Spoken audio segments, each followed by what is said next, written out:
Hi, welcome to Dräger Talk Cybersecurity. I'm Scott Bristol, Senior Manager, Product Security at Dräger Medical. Today I'd like to talk to you about data encryption. Securing data is one of the most talked about concepts in cybersecurity. The words encryption, certificates, and public key infrastructure, or PKI, are used a lot. When I'm talking to people, I'm often asked to explain it without getting too technical or making it hard to understand. When we talk about securing information, most people know about encryption or scrambling up the data so it cannot be read by unwanted parties. There's a simple encryption mechanism called asymmetric encryption that has the concept of a key. Think of a lock on a box with your information inside. When the lock is secured, your information is secure, and only the same key or an exact copy can open the box to read the information. Simple encryption uses a mathematical process that includes a shared number, or the key, to scramble or encrypt the information. The same key can be used in reverse to descramble or decrypt the information. If we think about our lock and box again, everyone that has a key can both open and close the box. If all devices in the network share the key, they can exchange information securely. But there are two problems with this scheme. The first one is, what happens if the key is lost or someone that you don't want to have access gets a key? The only solution is to change the lock and reissue new keys to everyone.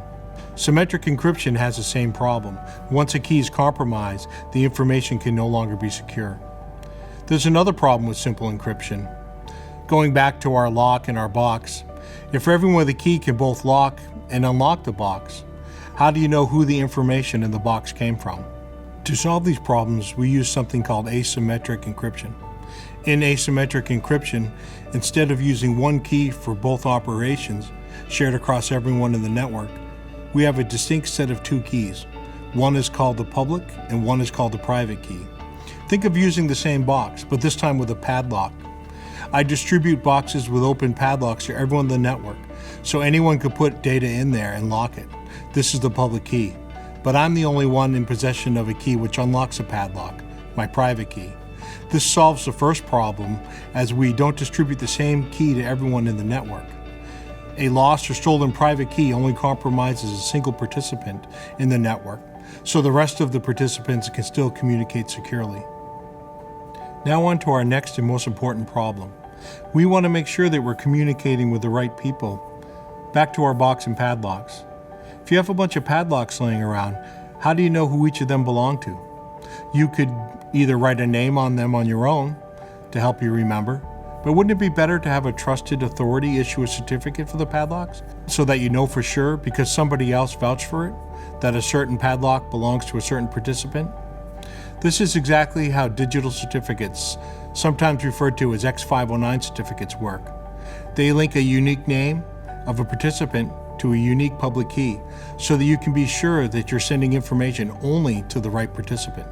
This unique name could be a domain name, email address, computer name, or even a distinct medical device.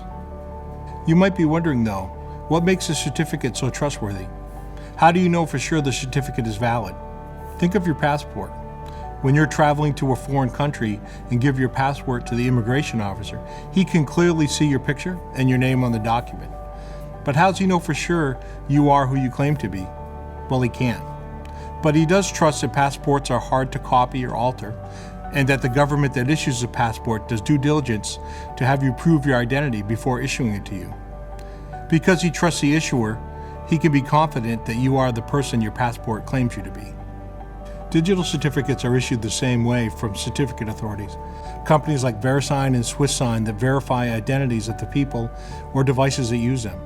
Devices have a list of trusted authorities. If they are presented with a certificate from one of these authorities, they will accept the certificate with the assurance that the IT is valid. Because trusted authorities are identified through digital certificates themselves, the whole concept is often referred to as public key infrastructure, or PKI. I'm only scratching the surface here, but I hope I've made the concept of encryption a little clearer, as it is one of the fundamental concepts that we consider when designing safe and secure medical devices here at Dräger. Thank you for listening, and stay tuned for future episodes.